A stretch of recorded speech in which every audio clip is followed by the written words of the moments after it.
Here we are, January 10th, 2026.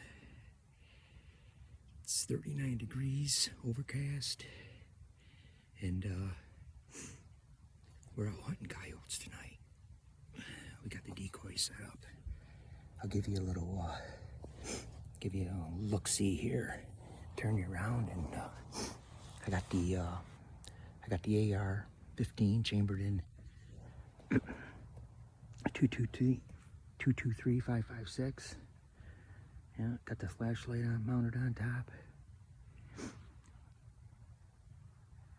I'm hunting over chopped corn. There's the decoy out there. I don't know if you can see it. It's spinning pretty good. Yeah, well, hopefully we can attract some coyotes tonight. You know.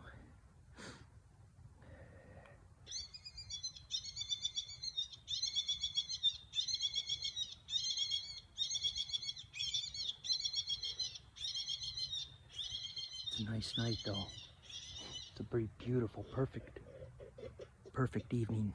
Hopefully we can get some coyotes to come in. All right, I'm gonna get down to hunting, and if anything happens, I'll turn you back on for some action. All right.